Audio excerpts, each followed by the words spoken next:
up, humanoids? We're here to talk about Monday Night Raw. Is that what we're doing? Yeah. I guess that makes sense. It's the Raw review. That is what we just watched, so I guess we should talk about it. Absolutely. Yeah, some interesting build towards No Mercy. An interesting go-home show. Action-packed go-home show.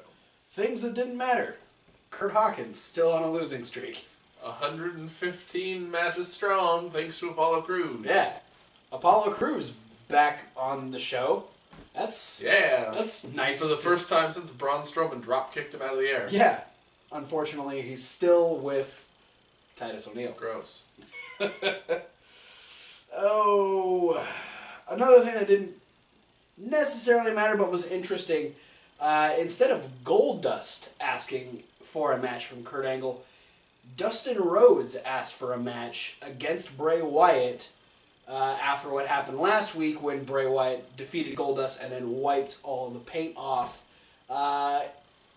It would be interesting to see if Goldust continues to be Dustin Rhodes, because it was like... Oh, I just thought it was really weird that Dustin Rhodes was wearing Goldust's bodysuit. That was weird too. It was also weird that he came out to Goldust theme music, even though he was said that he was from Texas and was Dustin Rhodes. It was a weird situation that I don't know, because like Goldust was supposed to be a huge heel, and then all of a sudden he has like this moment where he says he wants to be babyface because apparently Bray Wyatt, I don't know. What pissed him off, man? Pissed him off, or I don't know. But, yeah, Dustin Rhodes still lost to Bray Wyatt with a Sister Abigail, despite being in control for most of the match. Yeah. And then Finn Balor came up on the throne afterwards, and... hyped up their man versus man match. God, do not call it man versus man, I swear to God. No, it's just man to man. Yeah, no. I did like what Bray Wyatt said, which was an R&B group that never got anywhere. Is that a really bad joke? Are you comparing that to Boyz II Men? You're awful. I liked Finn Balor's promo where he said, you know, the origin of the demon came from the man, so which one is more dangerous? So kind of the demon. Are you sure? Yeah. Well, thanks for ruining that. Now Bray Wyatt knows, and now he's going to beat Finn Balor on Sunday. You son of a bitch. It happens. Yeah, it does happen. Also, that's still 50-50 booking. Totally unheard of in WWE language. Yeah, no, they never do that. No. Also, at No Mercy, we have what was originally a fatal 4-way for the Women's Championship, changed drastically after we had Alexa Bliss versus Nia Jax. Yeah. Alexa decided she didn't want to have anything to do with this match and decided she was going to run the fuck away. Until Sasha came out and said, nope, turn around. And then she got run over by Nia. Well, she didn't even get run over by Nia. She ran into Nia. Yeah, that's true. Which was still to the same effect. And then it was just weird because that she did the thing that you don't do to big people, and she crossbodied Nia. The year 2017, crossbodies don't work anymore. Yeah, well, yeah, crossbodies don't work, especially to larger opponents. She ends up getting hit with the Samoan drop. Nia Jax wins the match, and then Sasha gets in the ring like she's gonna start some shit, which she does. She goes immediately after Nia. And Nia's like, stop it. Yeah, Nia swats down Sasha Banks, and it would only make sense to have the other challenger, Emma, to come out and get involved in this situation. And not to me. No? No. If Nia Jax is in control, Emma's not going to come out. Even though she wants the spotlight? Yeah. Emma's playing the smart role. She's looking to keep herself safe prior to the match. To be honest, I just wanted her to come out and tell us all about how she started the women's revolution. Yeah, no, she got the week off, though. Yeah. Instead, because we were in San Jose, Bayley's back. And so her, Alexa, and Sasha take down Nia. Triple spear. Yeah, which was weird. And then her and Sasha put down Alexa, and now we have a fatal 5-way, Kevin Hawk's favorite stipulation ever. Just the name. The name still bugs the crap out Just of me. a 5-way scramble. Call it a scramble match. That's what it used to be called. Yeah. So now Bayley's added into this match. Emma's voiced her displeasure via Twitter. Saying that she deserved a week off and not an extra opponent. Yeah, she had the week off, but... Corey just told her to deal with it. Which she kind of has to at this point. Yeah, absolutely felt for Emma. You're still on that, huh? I don't know what you're talking about. Alright. We had some more tag team action. We had the Bar running their mouth. They were supposed to go against the club. They were, and they kind of did, but first the Shield came out and talked some trash. And they all fought, including the club. Mostly because Good brothers. Mostly because apparently you can't call Dean Ambrose a nerd. Yeah. He takes great offense to that and then punched Luke Gallows in the face. Giant brawl turned into a triple threat tag team match, which was fucking awesome. Great match. Everyone pulled their weight in this match, but it is the club. Or the Good Brothers. Or the Good Brothers, whatever, or the Chad Too Bad and Tex Ferguson, whatever. Tex Too Bad. Tex Too Bad. That was their tag team name. Despite having some opportune moments and almost pinning Seth Rollins, they hit the Magic Killer on Seth Rollins. There was 2 points in the match where I actually thought they were gonna let the club win, and then both times the pins got broken up by somebody. Yes. Instead, we had the illegal men being Carl Anderson and Dean Ambrose. Dean Ambrose ended up getting blind tagged by Sheamus. We had Seth Rollins take out Which I'm gonna dispute this blind tag.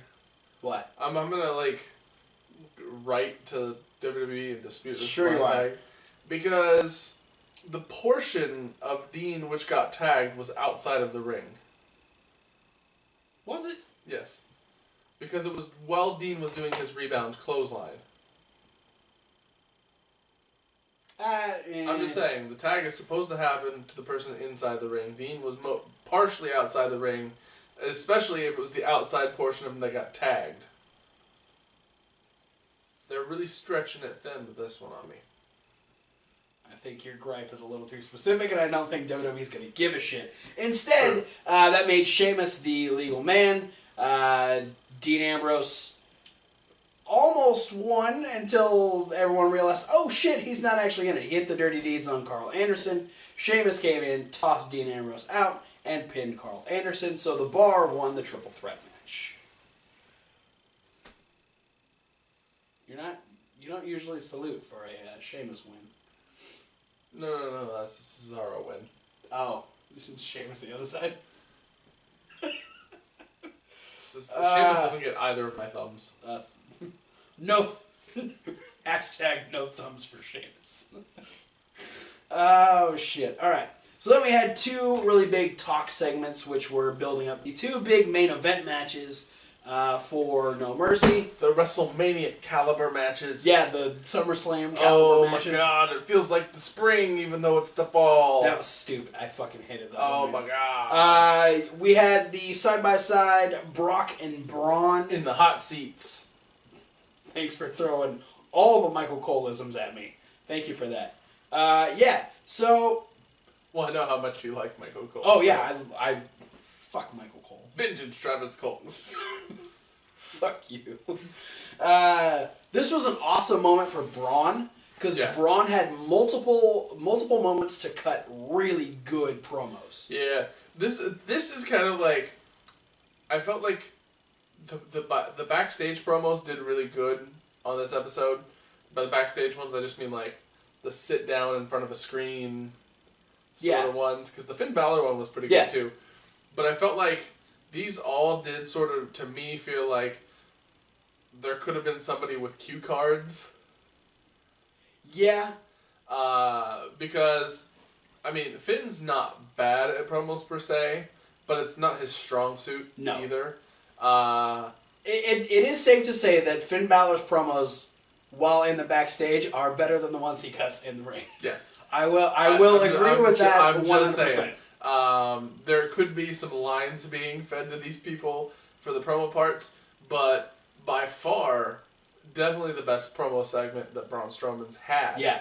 And, Braun cuts decent promos in the ring as well. Yeah. He's able to just he doesn't over exaggerate anything. Everything he does is direct. Yeah, it doesn't need to be fancy for it to make a point. And it's really good because you had him contrasted against Paul Heyman, who's very over the top, very animated, very wordy. Yes, absolutely. And Brock Lesnar looking like he's gonna throw up. There was a monitor where he could see Braun, and he saw Braun looking into his soul, and he was just terrified the whole time. So yeah, Braun cuts some really great promos. Of course, Paul is talking everybody's ear off, and eventually that kind of like bugs Brock Lesnar. Brock just like shuts him up, and just simply says that thank you for backing me into this corner because that's when I'm at my best. Suplex City, bitch. And that was the end of the Brock versus Braun promo. Brock, do this. Yeah. More. Like, make us believe that, you're the one holding that title and not Paul Heyman. I'm just saying, you do so much better than when you squawk. When you just talk like a normal person, way better than the squawk Lesnar. You want talk Lesnar, not squawk Lesnar. Exactly. More talking, less squawking. Then we had Roman Reigns. Mostly Brock. Well, he's always Brocking. He can't help but Brock. Roman Reigns carrying the go home promo on his own. Yeah. Technically. Because Cena wasn't there in San Jose. He had other things. I mean, there are legitimate reasons why Cena wasn't there at Raw. I'm not going to get into them. Go check out the dirt sheets yourself if you want to know why he wasn't there. I actually don't know why he wasn't. I knew he wasn't there ahead of time because I read it on, I don't remember, NoDQ.com. Oh. Something like that. I did not know that. Still, Roman Reigns cuts a halfway decent promo. He still uses a John Cena promo. He used 2 minutes of a John Cena promo clip. From 5 years ago. Yeah. John Cena getting ready to fight The Rock. Yeah. Though once in a lifetime, not the twice in a lifetime. And I mean, Roman did what he needed to do. I love the fact that he used the same reasoning against John Cena that John Cena was using against The Rock at the time. Yeah. And so it works. It's hard to feel like that was 5 years ago. Damn. I know, right? I liked it. It didn't leave me wanting, I'm definitely basing my interest on this match off their very first promo. Yeah. Because, the promos have gotten weaker, and it doesn't help when Roman Reigns is the only one, running the promo, trying to sell us on the pay-per-view that's in 6 days. He did say stupid shit. I don't know if it was everybody's feed, but ours, it wasn't even just bleeped out, it blacked out when he said shit. I think it actually depends on the state they're in. Really? Depending on, because a lot of different... You get blackouts in California. Yeah, I'm not sure. Because a Or at lot least just of San it's Jose. some of them will bleep, some of them cut the audio out, and then some of them you have to black off because they don't even want them to see what the person's saying. They don't even want to see him mouth the word. Yeah. Alright, fair enough. I'm interested in the match. I was more interested about 3 weeks ago. I'm still interested. I'm very curious to see what these guys do. Yeah. Because the part that worries me the most about this match is that when these guys have good matches, it's usually when they're going against really, really good opponents. Yeah. They work to the strengths of their opponent. Yeah, and now when they're these two guys who usually are always trying to measure up to their opponent's standards Right. going against each other. Yeah. Either, I mean, I'm gonna say right off the top of my head that I think Cena's way better wrestler than Roman Reigns is. Yes. So either Roman Reigns is gonna have to go a little bit and match Cena, which I don't think will be difficult for Roman Reigns. Or I'm afraid that John Cena's going to end up getting dumbed down a little bit. Yeah, and that I think that's the problem. You know, Cena especially works to the strengths of his opponents, and the fact that Roman kind of has to have that other side to benefit him. Yeah, It could either be the best match Roman Reigns has ever had, or it could be a shit show. Yeah. So, I don't want to see John Cena's current run get bogged down by this weak match with Roman Reigns. I agree. Speaking of shit shows, Enzo Amore came out and cut a promo. But boy, did this segment turn around real fast. Prior to Raw, I wrote a list of things that I wanted to happen on Monday Night Raw. I wanted the club to be a potential contender. I wanted Emma to really solidify that she was a contender in this upcoming match. I wanted some things. I didn't get a whole lot, but what I did get was Enzo getting the ever-loving shit kicked out of him. I thought it was just going to be by Neville. But it started with Braun Strowman. Yeah, when he's coming out, I thought he was going to have the cruiserweight match of the night. Yeah. Apparently not. No. He came out, he got through his normal shtick, got about 2 lines into another promo, then Braun came out, mowed him down, he shoulder checked him real hard. Yeah. Dragged his ass down to the ring. Yo-yo chokeslammed him. After hucking him through the ropes. Yeah. And yeah, it just fucking done and done. You know the thing about Enzo Amore though is win, lose or draw, or whether you like him or hate him. The bad thing about Enzo is after he's been in the ring, like after the segments, every time they have to disinfect and fumigate everything. Really? Did he just festered with disease? Yeah, he's gross. That's why his hair does that weird thing. That's why leopard prints. Enzo's beatdown was not done because as Braun Strowman is making his way to the back, Neville decides to join the party because he actually does have a match. But first, he decides to hit the red arrow, and then the best Neville laugh to date. As if the monotone, showing no emotion laugh was great. The over-exaggerated... Doing the chicken dance, running around in a circle, and then holding the last saw out for as long as he could. Fantastic. And then Neville had a pretty good short match with Grand Metalik. Yeah, which included a mask-ripping spot. Which we pretty much saw all of Grand Metalik's face. Like, they didn't hide that very well. It popped out. Yeah. Wardrobe malfunction. Grand Metalik had a wardrobe malfunction. But yeah, Neville ended up stopping a moonsault attempt by getting the feet up right into Grand Metalik's face, and then made him verbally submit to the Rings of Saturn. Yeah. Apparently he didn't realize he could just tap Neville on the head. That leaves us with our overarching storyline, which started with Kurt Angle talking about who was going to face The Miz for the Intercontinental Championship. Miz interrupted him before he could actually say it, saying, "Oh, I deserve, why isn't my title on the line, blah, blah, blah." Well, Angle was about to say it. Yeah. And it was going to be a fatal 4-way match. Yeah, Elias, the Hardys, and Jason Jordan. Yeah. And Miz is like, add these guys, they're worthy contenders, way more worthy than your son, who you're just giving special treatment to. Jason Jordan came out and said, "Stop talking shit about my fake daddy." Stop talking about my daddy.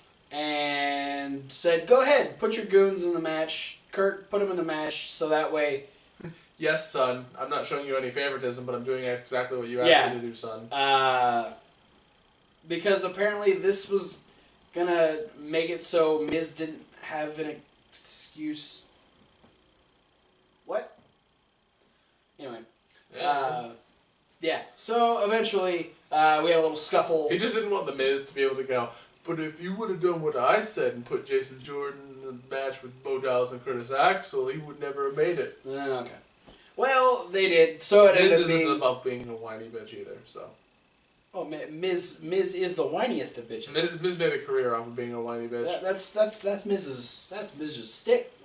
Shtick. His shtick. We even had him giving a motivational speech to Bo and Curtis. They had to tell him to give the motivational speech because he just kept talking about how much he didn't want Jason Jordan to win the match. But we did end up having our six-pack challenge. That was our main event. It's pretty good. It wasn't bad. We had a joking little rivalry between Matt and Jeff, which kind of started in a promo earlier in the night. It had Elias Sampson yelling a lot. And jumping to the top fucking rope from not the ground. Oh. He jumped all the way from the ground. No, like from the mat up to the top rope to try and do a superplex to Jason Jordan.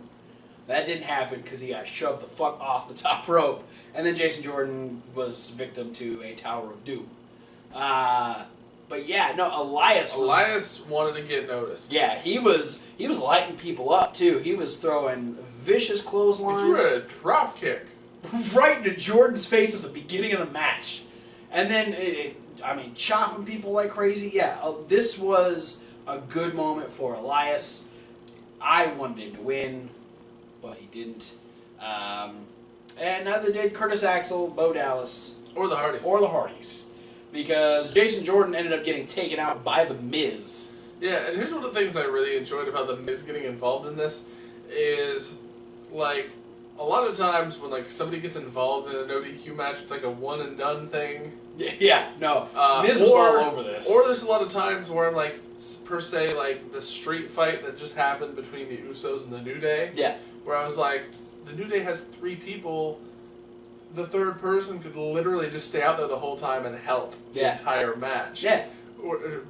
Miz was like, oh yeah, there's no disqualification in this, yeah. So I'm just going to get in the ring and start attacking people. Yeah. I'm just going to beat the shit out of Jason Jordan, chuck him into the crowd. And then throw Jeff Hardy out of the ring because I don't want him to win either. Jeff, that swanton on Curtis Axel, he about crushed his face. Jeff was having a rough time. He was already dealing with some sort of arm or shoulder injury, and then he just decided to take all of his frustration out on Curtis Axel. Tried to pin Curtis Axel, and I knew someone was going to break it up. Because I thought it was going to be Bo. Yeah, I didn't know who it was going to be, but I didn't think it was going to be The Miz. Miz gets in, says, no, Jeff, you can't win the match. Curtis ends up dropping Jeff Hardy, only to be picked up and dropped by Jason Jordan, and Jason Jordan will now face The Miz for the Intercontinental Championship this Sunday at No Mercy. And then he got beat down by Miz and the Entourage. Yeah. I mean, he had a little bit of a moment where he was in control, but then 3-on-1 eventually doesn't work out for the one. Unless that one is like Braun Strowman. Mm-hmm. That usually works out. So, yeah, we have a... And then Miz... Oh, yeah, the last line. Scathing moment to Jason Jordan at the very end of the show. Ending the show saying that 3 things are going to be the same, leaving No Mercy as they are coming in, that... He's still going to be the champion. Kurt Angle's still going to be a bad father. And Jason Jordan will still be a bastard. Ouch. Mic drop. Miz. Looking strong heading into had Braun Strowman not made a second appearance on Raw tonight to beat up Enzo, I would have said Miz won Raw, but... Yeah. Miz was in the top 3. Braun won Raw for me. Yeah. Yeah, absolutely. Followed closely by Neville. Yes. Yes. The Braun-Neville combination. Braun Strowman, Neville, and The Miz. It was a heels night on Monday Night Raw. And we like that from time to time. But Yeah, so we've got 205 Live tomorrow where we're going to get a face-off between Neville and Enzo, and that'll be our last little bit before... The only face-off I wish happens is that and Neville slaps Enzo's face off. I mean, I definitely want that to happen. I'm hoping that the beatdown that I wanted Neville to just beat the shit out of Enzo tonight, so I'm hoping that happens on 205 Live tomorrow. I'm hoping it happens at No Mercy. Yeah, I really hope it happens at No Mercy because I don't want Enzo to win this fucking title. But with that being said, after we watch 205 Live, we will be doing our No Mercy predictions later on this week. But for now, guys, thanks for watching. Don't forget to like, comment, subscribe. Click the links down below. There's a whole bunch of links. Like a podcast. That's the SoundCloud link. And Reasonable Wrestling Fans. It's reasonable to W. Like Wrestling, where you get our unboxing videos, which I just got the update. My Pro Wrestling Crate is on its way, so we're getting ever so close to our second Battle of the Boxes. You can also check out our other punishment videos. We got a few more of those we got to shoot. Yeah. They'll go up eventually. But stay over here because we will have our No Mercy predictions later on this week. But for now, guys, thanks for watching, and we'll see you at whatever video you decide to watch next. Fuck Enzo Amore. Yes. And Titus O'Neil. Yeah, they were, man. Big Mojo's not on.